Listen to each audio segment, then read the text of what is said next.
The music room at Lincoln High School was buzzing with energy that Tuesday afternoon. Students were scattered around the space, some tuning their instruments, others chatting about their weekend plans. In the far corner, away from the noise and excitement, sat a 17-year-old boy named David. He was hunched over a worn notebook, his fingers tracing the lines of sheet music he'd practically memorized by now. David had cerebral palsy. It wasn't the kind you see in movies where someone is in a wheelchair. His was different. It affected the way his hands moved. They would shake sometimes, especially when he was nervous or tired.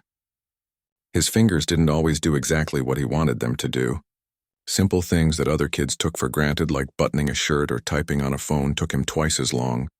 But David loved music. More specifically, he loved the piano. The spring concert was just 6 months away, and everyone in the advanced music class was preparing their solo pieces. David had his heart set on performing Beethoven's Moonlight Sonata. It was one of the most beautiful pieces ever written, and also one of the most challenging. When he'd first told his music teacher about his choice, Mrs. Rodriguez had gone quiet for a moment. Not the good kind of quiet, the worried kind. "David," she'd said carefully, "that's a very ambitious piece. Are you sure you want to try something so technical?" He knew what she really meant. "Are you sure you can handle it?" But David had nodded firmly. He'd been listening to that piece since he was 10 years old. He knew every note, every pause, every emotion that Beethoven had poured into those keys. If he was going to perform at the spring concert, this was the piece he wanted to play. Mrs. Rodriguez had eventually agreed, though her smile hadn't quite reached her eyes. Now, sitting in the music room, David watched his classmates prepare. There was Jennifer, the star violin player who'd won 3 state competitions. She was practicing a complicated piece by Mozart, her bow moving so smoothly it looked effortless. Across the room, Tyler was running through his trumpet solo, the bright notes bouncing off the walls. Everyone seemed so confident, so comfortable with their instruments. David pulled out his sheet music and set it on the stand in front of him. The pages were crinkled and soft from being handled so many times. He'd bought them with his own money from his part-time job helping at the library. The edges were filled with his notes, little reminders he'd written to himself. "Slow down here. Remember the soft pedal. Don't rush this part." He placed his hands on the keys and tried to start the opening notes. His right hand trembled slightly and the first chord came out a bit harsh. He stopped, took a breath, and tried again. Better this time, but still not smooth. Not the way he heard it in his head. "Hey, David." He looked up to see 2 of his classmates, Brian and Kevin, standing nearby. They were both in the concert band and played saxophone. "You really doing the Moonlight Sonata?" Brian asked. His tone wasn't mean, but it wasn't exactly encouraging either. "Yeah," David said quietly. Kevin shifted his weight. That's pretty hard, man, even for people who've been playing for years." "I've been playing since I was 8, David replied. "Oh, we know," Brian said quickly. "We just mean, it's a lot of pressure. The spring concert is a big deal. A lot of people come, parents, teachers, even some people from the community." David knew what they were really saying. They were worried he'd mess up. Worried he'd embarrass himself in front of everyone. Maybe they were even worried he'd embarrass the whole music program. "I'll be ready," he said, turning back to his sheet music. The 2 boys exchanged a glance and walked away. David heard them whispering to each other, but he couldn't make out the words. He didn't need to. He'd heard enough whispers over the years to know what people thought. The truth was, David had doubts too. Big ones. Every time he practiced, every time his hands didn't cooperate the way he wanted them to, a little voice in his head asked if this was a mistake. Maybe he should have picked something easier. Maybe he should have just joined the orchestra instead of doing a solo. Maybe he was setting himself up to fail in front of hundreds of people. But then he'd think about the music itself, about how the Moonlight Sonata made him feel. It was sad and beautiful at the same time. It felt like longing, like hope, like all the complicated emotions he carried around but couldn't put into words. When he played it, even imperfectly, something inside him felt right. That evening, David sat at the old upright piano in his family's living room. The apartment was small, just 3 bedrooms for him, his parents, and his younger sister, Lisa. The piano took up way too much space, but his parents had bought it for him when he was 12, saving up for months. It was the most expensive thing they owned besides their car. His mom was in the kitchen making dinner and he could smell garlic and onions frying. Lisa was doing homework at the dining table, or at least pretending to. Mostly she was on her phone. David started playing scales to warm up. His fingers moved slowly, deliberately. After 20 minutes, he opened his Beethoven book and began the Moonlight Sonata. The first section was going okay.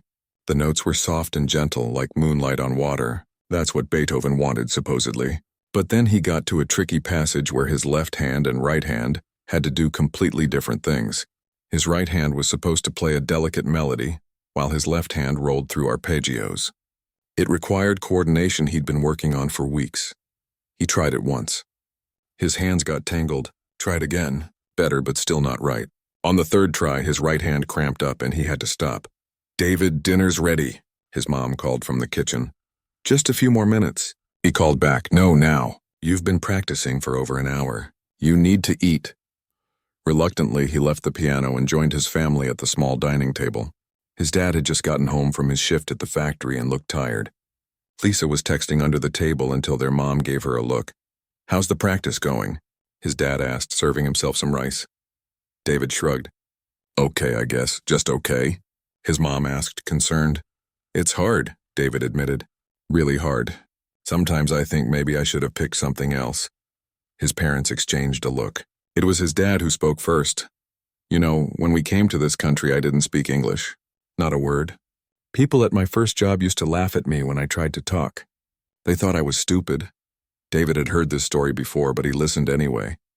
"But I kept trying," his dad continued. "Every day I learned new words. I made mistakes. People laughed. But eventually I got better. Now look, I'm not perfect, but I can talk to anyone." "The piano is different, Dad," David said. "It's not just about learning. My hands, they don't always work right.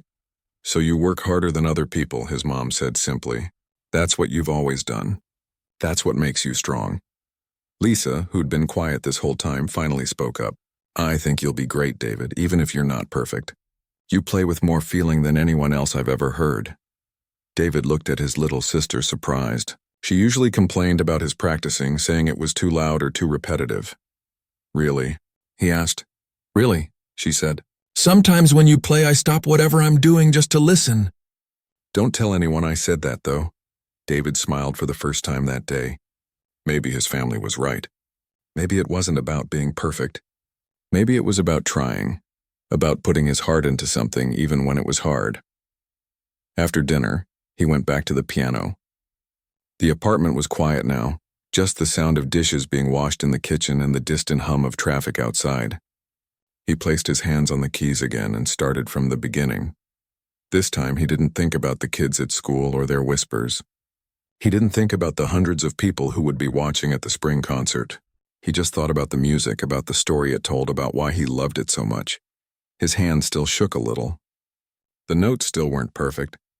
But there was something there, something real and honest that no amount of technical skill could fake. He had 6 months to get ready. 6 months to prove to everyone, including himself, that he could do this. 6 months to turn impossible into possible. The next 6 months became a blur of practice, frustration, and small victories. David's life revolved around those black and white keys. Every morning before school, he'd wake up at 6 and practice for 45 minutes. After school, he'd head straight home and practice for another 2 hours, sometimes 3. On weekends, he'd spend entire afternoons at the piano, while his friends were out at movies or hanging out at the mall. His mom started keeping a calendar on the refrigerator, marking off the days until the spring concert. Every X she drew felt like both a countdown and a reminder of how much work he still had to do. Mrs. Rodriguez had suggested he work with someone who could help with the physical challenges.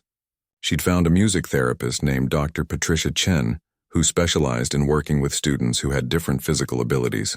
David wasn't sure about it at first. The idea of admitting he needed extra help felt like giving in to everyone's doubts. But after their first session, he was glad he'd gone. Dr. Chen was in her 50s, with kind eyes and hands that moved with incredible precision. She didn't treat him like he was fragile or broken. Instead, she watched him play for 10 minutes, took notes, and then said something that surprised him. "You're fighting against your own body," she said. Instead of working with it, she showed him exercises to strengthen his finger independence, ways to position his wrists that reduced the tremors, breathing techniques to use when he felt his hands starting to cramp.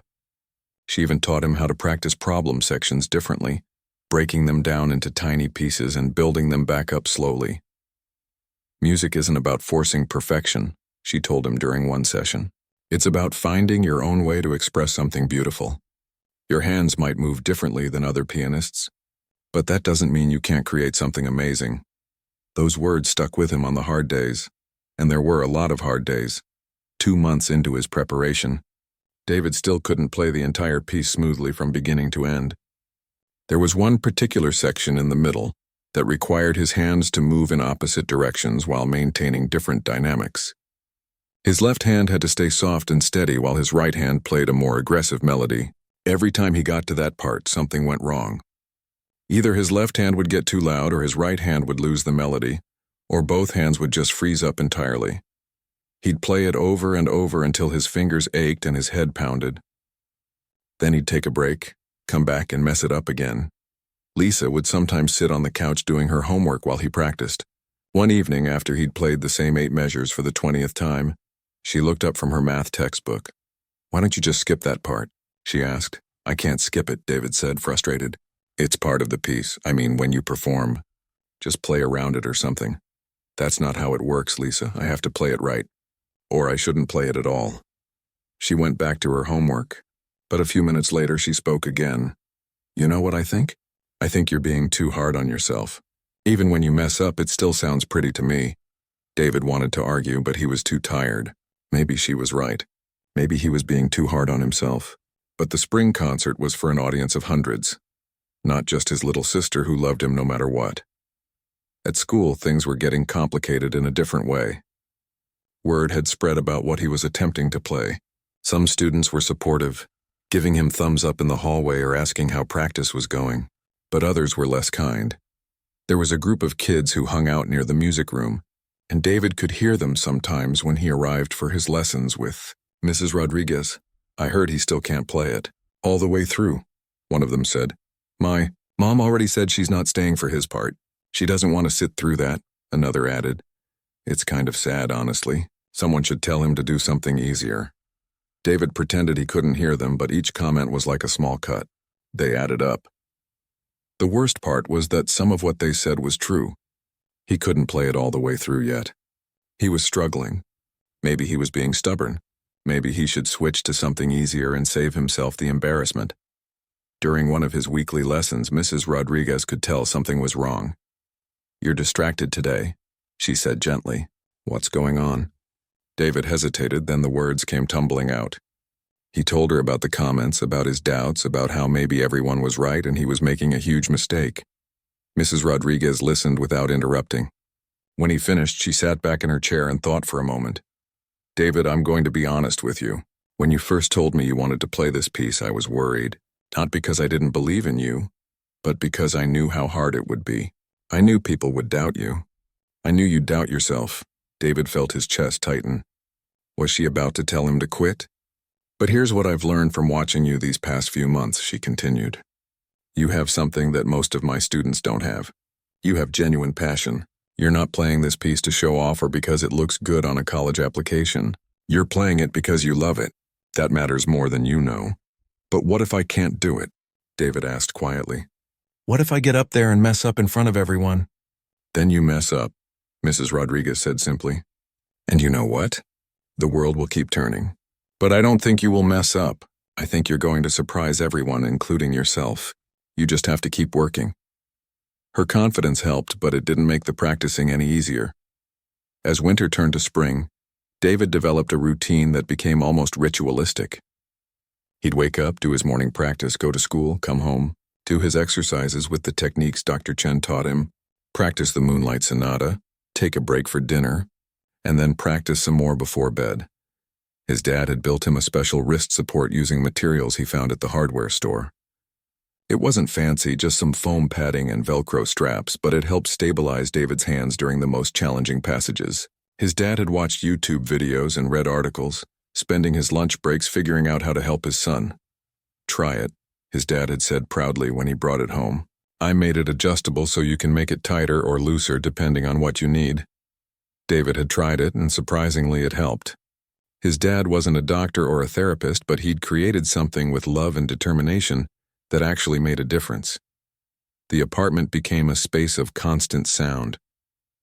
The same melodies repeated hundreds of times. The same tricky passages played over and over. Lisa complained less and less, though. She'd gotten used to it. Sometimes David would catch her humming the melody while she did her homework or washed dishes. His parents never complained once. Not about the noise. Not about the electricity bill from the lamp that stayed on late into the night. Not about missing their TV shows because David needed quiet to concentrate. They just supported him day after day in all the small ways that parents do. 3 months before the concert, something shifted. David was practicing the difficult section, the one that had been his enemy for so long, when suddenly his hands just did it. The left hand stayed soft and steady. The right hand played the melody with the right emphasis. They worked together instead of fighting each other. He stopped, stunned. Had that really just happened?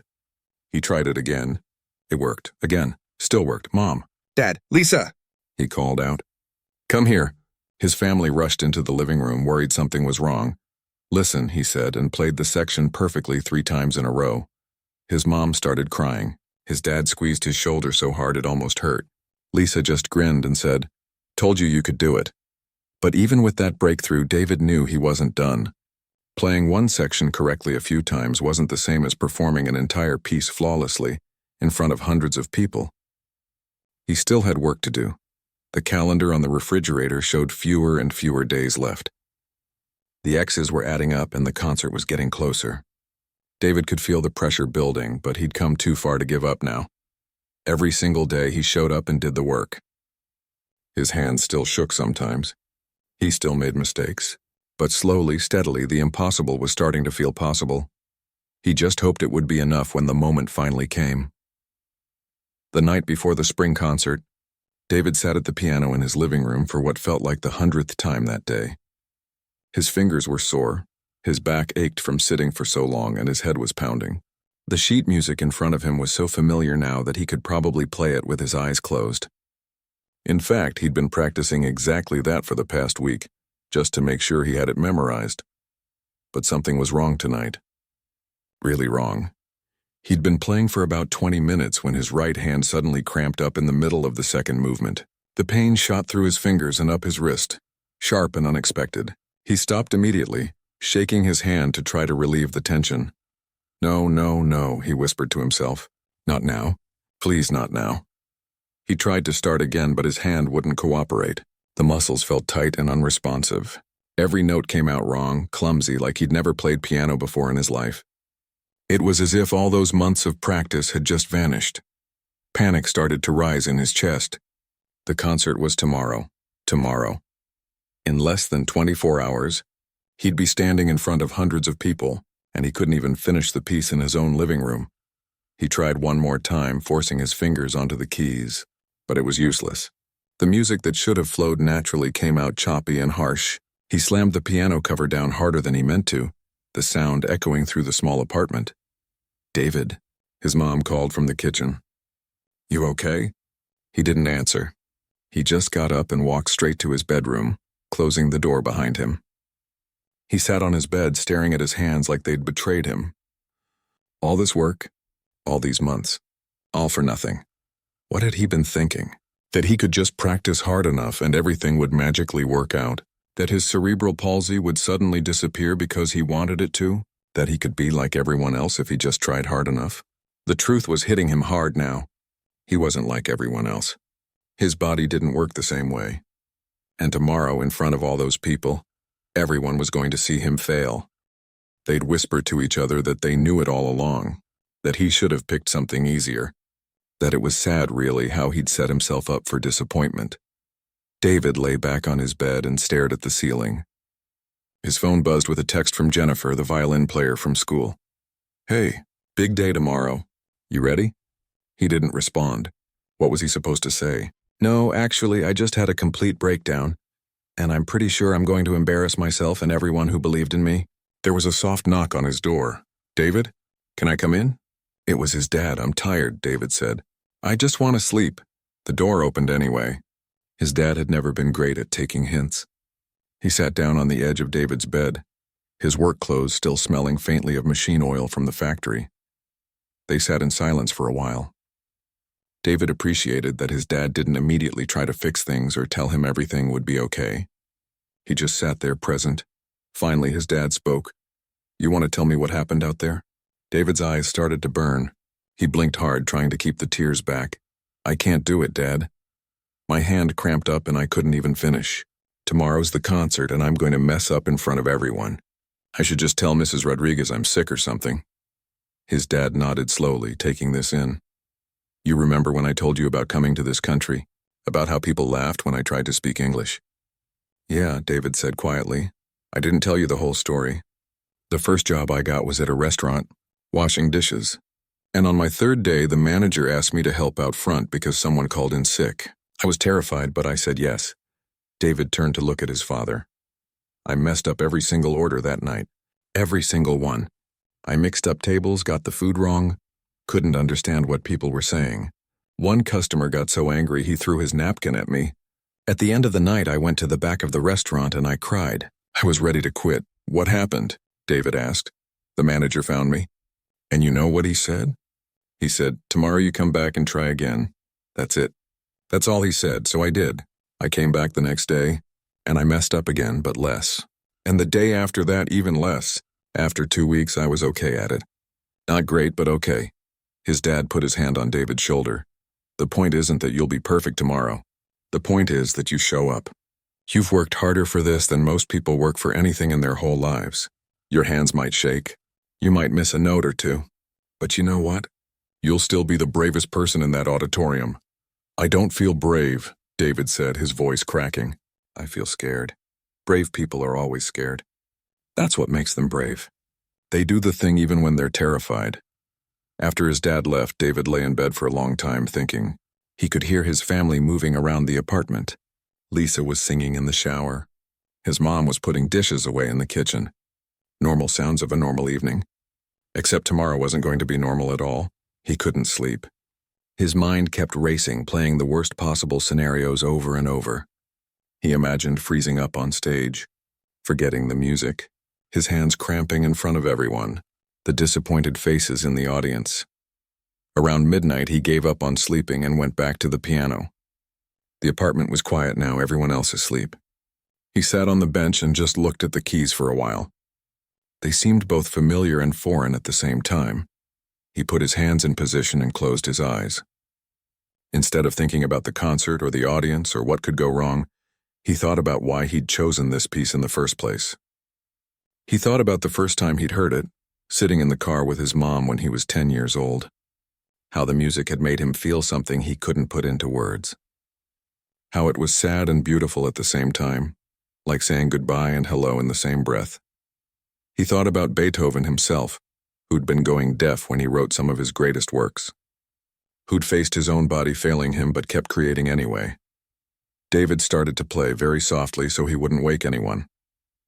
His hands still felt tired, but they moved. The notes came out gentle and careful.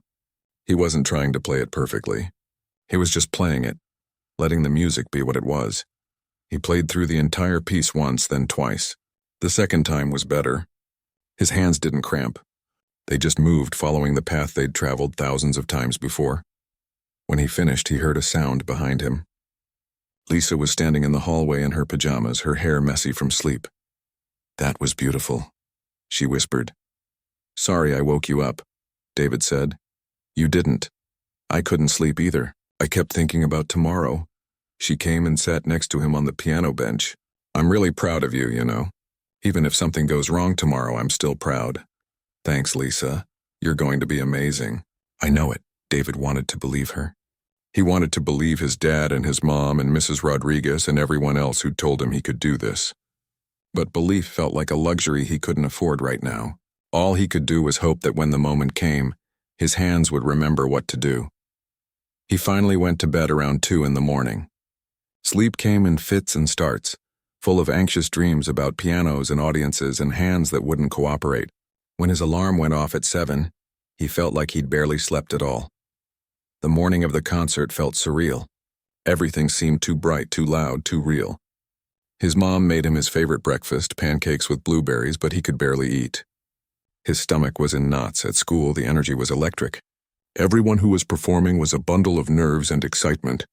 The auditorium was being transformed, with chairs being set up in neat rows and the stage being lit with special lights. The piano, a beautiful grand piano borrowed from the Community Arts Center, sat center stage like a throne.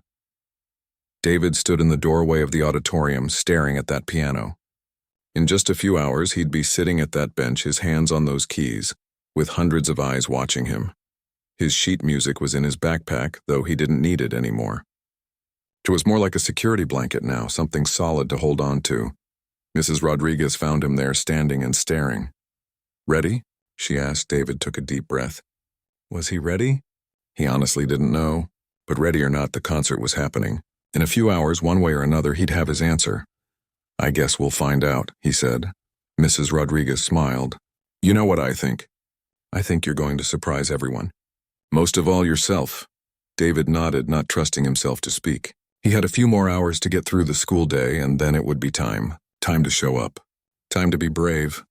Time to find out if all those months of work had been enough. The clock on the wall showed 9:15 in the morning. The concert started at 7 p.m. The countdown had begun. The school day dragged on forever. David sat through his classes in a fog, barely hearing what his teachers were saying. In chemistry, his teacher called on him twice and he had no idea what the question was. His lab partner had to nudge him to pay attention. During lunch, he couldn't eat. He just pushed his food around his tray while his friends talked excitedly about the concert. "My parents are bringing my grandparents," Jennifer said, biting into her sandwich. "They're driving 2 hours just to see me play. My mom invited like half her office," Tyler added. No pressure or anything. David felt his stomach flip. He'd been trying not to think about how many people would be there. But hearing his classmates talk about it made it impossible to ignore. His own parents had invited relatives, neighbors, and friends from church. Even his dad's boss was coming. "You okay, David?" Jennifer asked, noticing how quiet he was. "Yeah, just nervous, I guess." "We're all nervous," she said kindly. "But you've been practicing so hard. You're going to do great." David nodded and tried to smile, but he wasn't sure he believed her. The afternoon classes were worse. Time seemed to move in slow motion and at lightning speed all at once. Before he knew it, the final bell rang and students started flooding toward the auditorium. The concert didn't start until 7, but performers needed to be there by 5:30 for final preparations and a quick rehearsal. David went to his locker and grabbed his backpack. Inside was his sheet music, the wrist support his dad had made, and a water bottle. His hands were already starting to shake, and the concert was still hours away. The auditorium was chaos when he arrived. Students were warming up on their instruments. Teachers were running around with clipboards and headsets, and someone was testing the microphones on stage. The sound of it all, dozens of different instruments playing different warm-up exercises, was almost overwhelming. Mrs. Rodriguez gathered all the performers on stage for a quick meeting. "All right, everyone listen up," she said, her voice cutting through the noise. "Tonight is going to be wonderful. You've all worked incredibly hard, and it's going to show. Remember to breathe, remember to enjoy yourselves, and remember that your families and friends are here to support you, not judge you." She went through the running order. Jennifer would start with her violin solo, then Tyler with his trumpet, then 3 other students. David was scheduled 6th, right after intermission. Mrs. Rodriguez had placed him there intentionally. She'd told him, so he'd have time to settle his nerves. Right now, it didn't feel like any amount of time would be enough. The performers were given an hour to warm up individually. David made his way to one of the practice rooms backstage. It was small, barely big enough for the upright piano inside, but it was quiet. He closed the door, shutting out the chaos, and sat at the bench. He put on the wrist support his dad had made, adjusting the straps until they felt right. Then he placed his hands on the keys and started with simple scales just to get his fingers moving. They were stiff with anxiety, not responding as quickly as they usually did. He moved on to sections of the Moonlight Sonata, starting with the easier parts first. His muscle memory kicked in and his hands began to relax slightly. But every few minutes he'd think about the audience filling the auditorium right now, and his chest would tighten again. There was a knock on the door. It was his family. His mom rushed in first and hugged him tight. We got good seats right in the middle. We can see everything perfectly. That's great, Mom, David said, though the thought of them seeing everything made him more nervous. His dad handed him a small package wrapped in newspaper. What's this? David asked. Open it. Inside was a small wooden keychain carved to look like piano keys. It was rough around the edges, clearly handmade. I made it in the workshop at lunch yesterday, his dad said. For good luck. Though you don't need luck. You've got skill. David felt a lump in his throat. Thanks, Dad. Lisa gave him a quick hug. Don't mess up, she said with a grin, trying to lighten the mood. Just kidding. You're going to kill it. After his family left to find their seats, David sat alone again. He could hear the audience starting to arrive, the murmur of hundreds of voices mixing together. He checked his phone. 6:30. 30 minutes until showtime. He practiced the difficult section one more time, the part that had given him so much trouble. His hands moved through it cleanly. Good. That was good. At 7 o'clock exactly, the lights in the auditorium dimmed.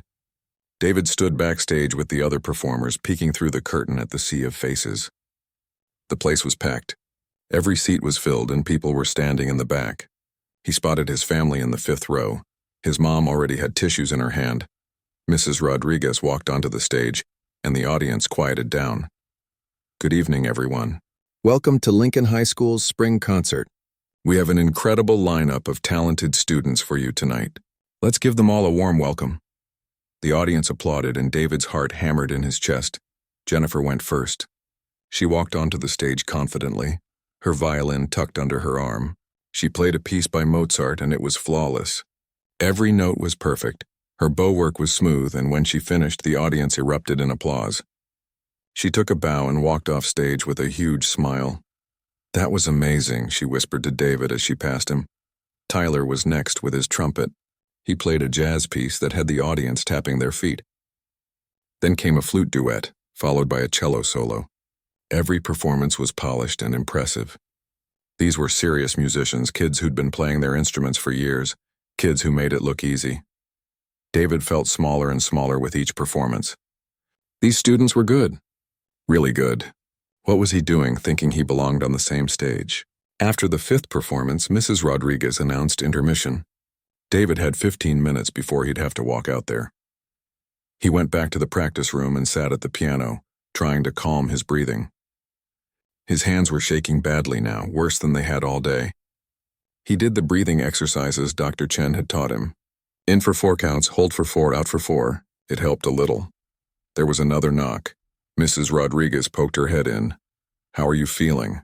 Terrified, David admitted. She came in and sat next to him on the bench. You know what the difference is between you and every other student who performed tonight? She asked. David shook his head. They're playing to impress people. You're playing because you love it. That's going to come through in your performance. Trust me. What if I mess up? Then you keep going. Music isn't about perfection, David. It's about connection. It's about making people feel something, and you know how to do that better than anyone I've taught. Intermission ended. The audience filed back to their seats. The lights dimmed again. Mrs. Rodriguez stood and offered David her hand. Ready? David took a deep breath. This was it. No more practicing. No more preparing. It was time. Ready, he said, though he wasn't sure if it was true. They walked to the stage entrance together. Through the gap in the curtain, David could see the grand piano sitting there under the spotlight, waiting for him. The audience was settling down, programs rustling, people coughing and whispering. Mrs. Rodriguez gave his shoulder one last squeeze and then walked onto the stage. Our next performer is David Torres, she announced, her voice clear and strong. He'll be playing Beethoven's Moonlight Sonata, first movement. The audience applauded politely. David heard it as if from far away. His legs felt like they were moving through water as he walked onto the stage. The lights were bright, much brighter than he'd expected. He couldn't really see the audience, just a blur of faces and the dark shapes of bodies and seats. He could feel them watching him, though. Hundreds of eyes. Hundreds of people who knew about his cerebral palsy, who'd heard the whispers, who were probably wondering if this was going to be a disaster. He walked to the piano bench and sat down. The seat was adjusted perfectly from the rehearsal. He placed his feet on the pedals and his hands over the keys, hovering there for a moment. This was the moment everything had been leading to. 6 months of practice, countless hours, tears and frustration and small victories. It all came down to the next few minutes. David closed his eyes and took one more breath. Then he let his fingers fall to the keys, and the first notes of the Moonlight Sonata began to fill the auditorium. The room went completely silent. Even the rustling program stopped, and David started to play. The first notes came out soft and gentle, exactly as they should. The opening of the Moonlight Sonata is like a whisper, like moonlight touching water. David's right hand played the simple melody while his left hand rolled through the arpeggios underneath. It was the part he'd practiced 10,000 times, and his hands knew what to do. For the first 30 seconds, David was aware of everything. The bright lights, the silent audience, his own heartbeat pounding in his ears. But then something shifted. The music started to take over. His hands moved across the keys, and he stopped thinking about the people watching. He stopped thinking about his cerebral palsy or whether his hands would cramp or if he'd make a mistake. He just played. The melody was sad and beautiful, full of longing. Each note mattered. Each pause told a story. David had spent so long with this piece that he knew what Beethoven had been feeling when he wrote it.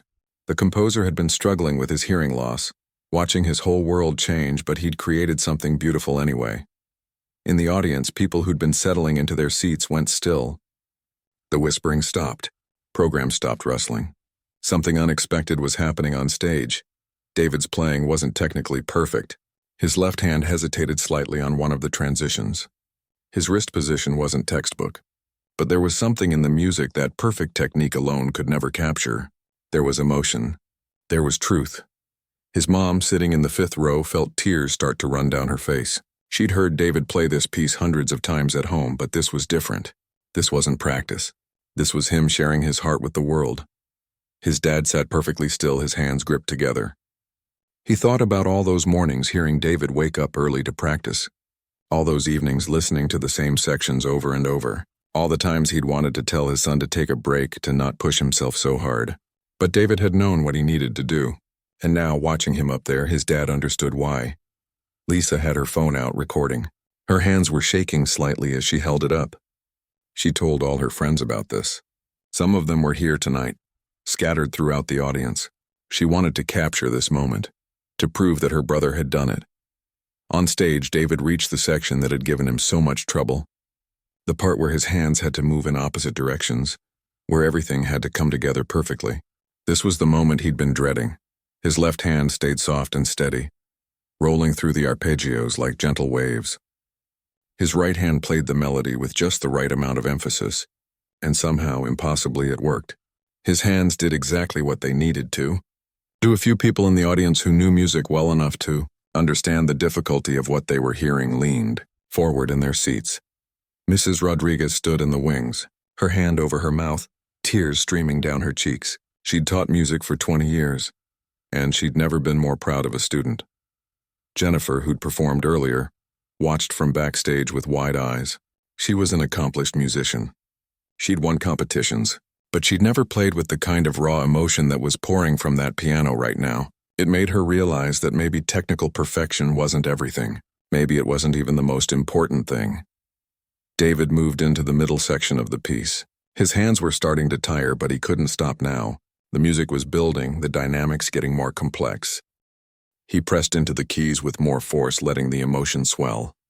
This was the angry part, the part where Beethoven was fighting against his fate, refusing to give up. David knew that feeling. He'd lived it. Every time someone had doubted him. Every time his hands hadn't cooperated.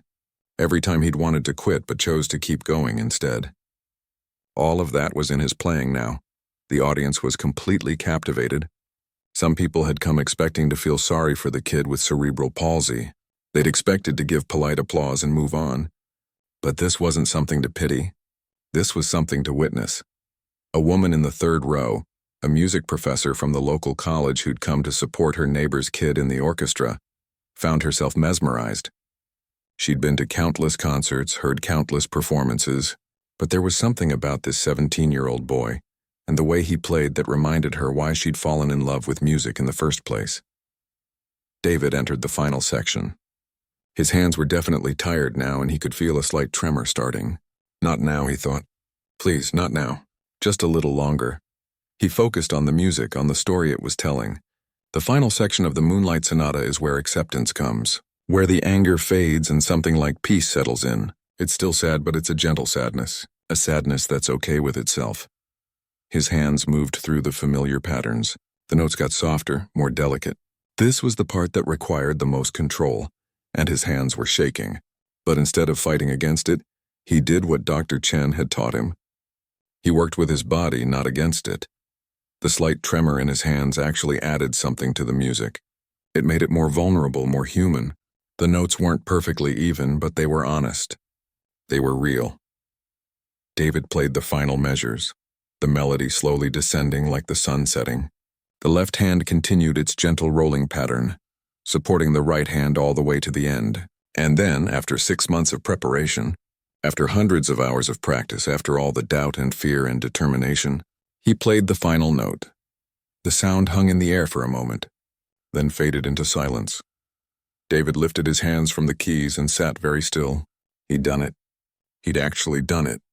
He'd played the entire Moonlight Sonata from beginning to end without stopping, without falling apart, without proving all the doubters right. For 3 seconds, maybe 4, the auditorium was completely silent. David started to stand, thinking maybe it had been bad, maybe people didn't know how to react. Then the applause started, but it wasn't polite applause. It wasn't the kind of clapping you give because you're supposed to. This was something else entirely.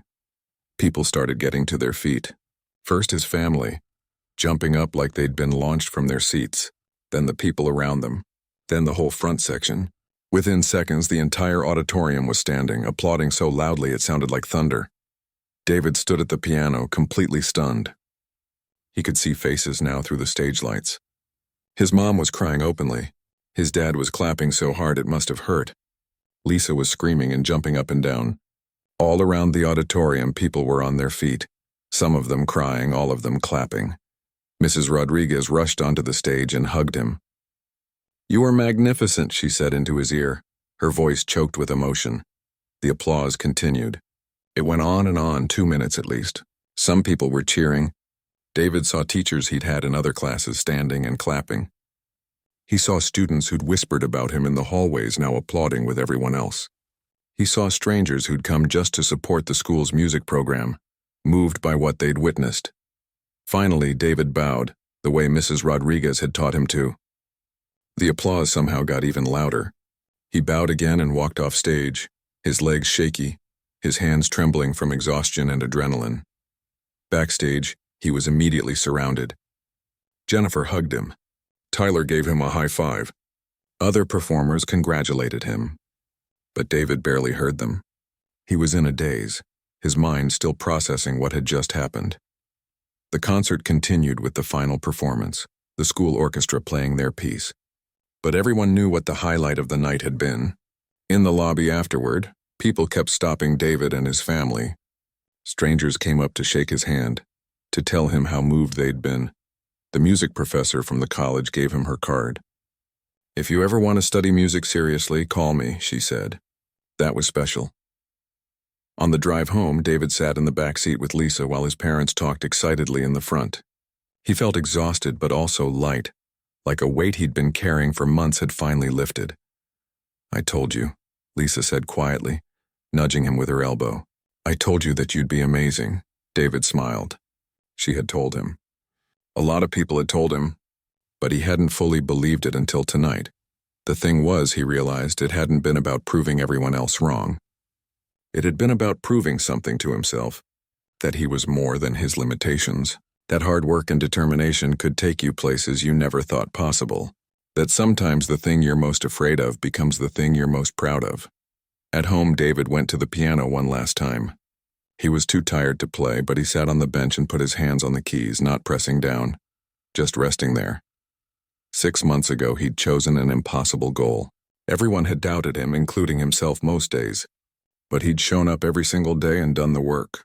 And tonight, in front of hundreds of people, he'd done something that many had thought he couldn't do. His hands were still shaking slightly from exhaustion. They probably always would shake sometimes. That was okay. They just played the Moonlight Sonata beautifully, tremors and all. David smiled to himself in the quiet living room. Tomorrow he'd go back to being a regular high school student. But tonight, just for tonight, he'd been something more. He'd been proof that the only limits that really matter are the ones we place on ourselves. And sometimes, if you're brave enough, you can move beyond even those.